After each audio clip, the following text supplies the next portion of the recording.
Good evening, I'm Kimilia and this is KiniNews. Najib Abdul Razak may already be spending time in prison for his SRC corruption case. But that's just one case against the former Prime Minister. Today, in his 1MDB corruption trial, a banker revealed how Najib used his credit cards. The 3 million ringgit credit limit given to Najib Abdul Razak by AmBank was among the highest given to a customer.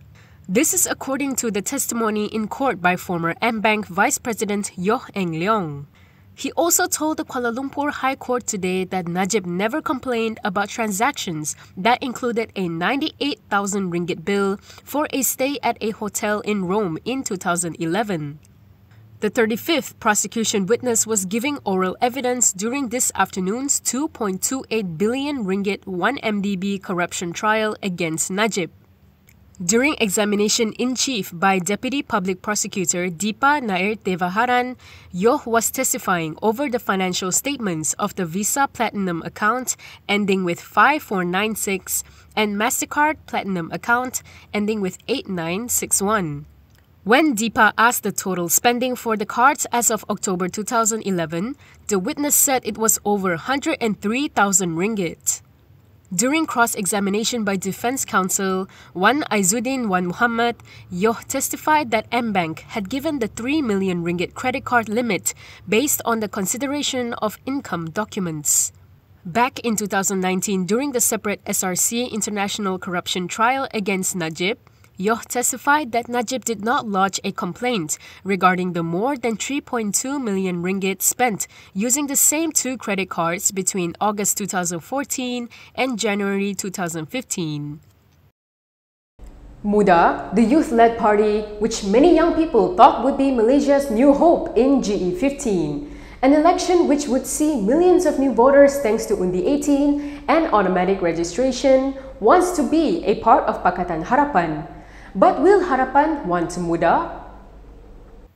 MUDA has expressed interest in joining Pakatan Harapan. This is according to party president Syed Saddiq Syed Abdul Rahman. According to him, informal negotiations on the matter have been held with the coalition's senior leadership. He added that the youth-led party is also open to holding official talks with the Harapan Presidential Council. Speaking at a press conference after a meeting with the MUDA party leadership today, he said MUDA is willing to work with friends who share similar principles of struggle. Earlier, MUDA Deputy President Amira Aisha Abdul Aziz said that the party will defend the Muar seat. Syed Saddiq is currently the Muar MP. MUDA is also aiming to contest at least 15 other parliamentary seats nationwide. This includes constituencies in Sabah and Sarawak. However, while Harapan is willing to collaborate with other opposition parties, it's still undecided on whether to officially include MUDA in the coalition. Pakatan Harapan has yet to decide if it will include youth-led Malaysian United Democratic Alliance, also known as MUDA, in its coalition. This is according to Harapan chairperson Anwar Ibrahim. Anwar said the matter has not been discussed in Harapan's Presidential Council. He added that there is no problem with collaborating, however the question whether MUDA will be a part of Harapan has not been discussed. Anwar said this to reporters when met at the 2022 Climate Change Symposium at the Parliament Building on Monday. Meanwhile, MUDA is ready to cooperate with Harapan in GE15. Its president, Syed Saddiq Syed Abdul Rahman, said this when met by Bernama outside MUDA's closed-door workshop held in conjunction with MUDA's election conference taking place today. According to Syed Saddiq, his party will appoint and announce the party's election director and election committee for GE15 at today's conference. Also during the 1MDB corruption trial today, a former MOF officer testified why she thought the government was financially weak when Najib was Prime Minister. A retired finance ministry officer testified in court today that the government was weak due to the country's poor international debt rating during Najib Abdul Razak's time as Prime Minister in 2013. Siti Zawiya Desa said this during today's 1MDB corruption trial against Najib. The 26th prosecution witness was replying to questions during cross-examination by defense counsel Wan Aizuddin Wan Muhammad. The lawyer was grilling her over her past testimony regarding the letter of support allegedly signed by Najib for 1MDB to obtain a loan of $3 billion. Previously, Siti Zoya testified that despite the absence of due diligence by MOF Incorporated, the letter was still processed only based on the alleged directive of Najib.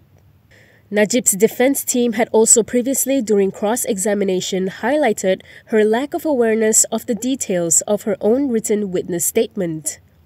During proceedings before the Kuala Lumpur High Court this afternoon, Aizuddin was asking Siti Zoya about her role in preparing the cabinet paper regarding the LOS in 2013. It was then that the witness made the remark about Malaysia's score as given by international debt rating agencies. Bank Negara is expected to raise interest rates again. However, DAP has urged the central bank to reconsider. DAP has urged Bank Negara not to increase its overnight policy rate this week. The OPR is widely expected to be raised by 25 basis points from 2.25% to 2.5%. In a statement today, DAP chairperson Lim Guan Eng said previous efforts by Bank Negara to increase the OPR appeared to have no effect on inflation. The former finance minister argued that raising interest rates will not reduce inflation because it was caused by global supply chain disruptions rather than an increase in demand. Lim added that the OPR hike did not make any positive impact on supporting the ringgit in the currency market. Lim warned that instead of curbing inflation and the declining value of the ringgit, hiking the OPR would adversely affect the Rakyat's socio-economic well-being. Bank Negara maintained a 1.75% OPR for 2 years since the start of the COVID-19 pandemic. The rate has been raised twice since May. Dr. Mahathir's new coalition is hoping the ROS will accept their application to be registered in 30 days.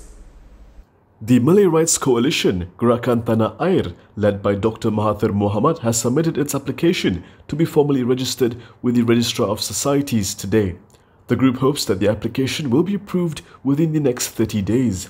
GTA currently consists of Pejuang, Ibrahim Ali's Putra, PAS Splinter Group Berjasa and the National Indian Muslim Alliance Party. Representatives who met the ROS today include Pejuang President Mukhris Mahathir, Ibrahim as the Putra President, Berjasa President Zamani Ibrahim and Imam President Muhammad Mohsin Abdul Razak. In a statement read out by Pejuang Secretary General Marzuki Yahya, GTA will be led by Dr. Mahathir as its chairperson, with the presidents of the four parties acting as deputy chairpersons. GTA plans to contest in 120 parliament seats and will use a common logo approach if its application with the ROS is rejected. Berjasa last won in an election in 1990, while other parties have lost all their deposits in every poll they've contested so far. Mahathir said last month that GTA was willing to have discussions with Perikatan Nasional, but Marzuki indicated that such talks have not taken place yet.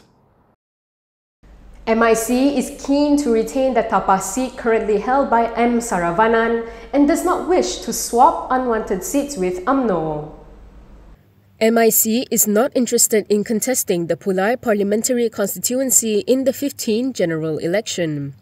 Its president, S.A. Vigneswaran, described Johor UMNO Deputy Chief Nur Jazlan Mohammed's proposal to offer the seat to MCA and MIC as unwanted. Speaking to Malaysia Kini, he said MIC never asked to contest in that parliamentary seat and the party is not interested in contesting there. He was commenting on Nur Jazlan's challenge yesterday, calling on MIC to sacrifice by allowing UMNO to contest the Tapa seat. In return, MIC will get to contest the Pulai seat. The Tapa seat is currently held by MIC Deputy President M. Saravanan. Nur Jazlan held the Pulai seat for 3 terms before being defeated by Amanah Deputy President Salahuddin Ayub in GE14. The row started last month when Nur Jazlan criticized MIC and MCA, saying the two parties cannot be relied on to rally non-Malay support for BN.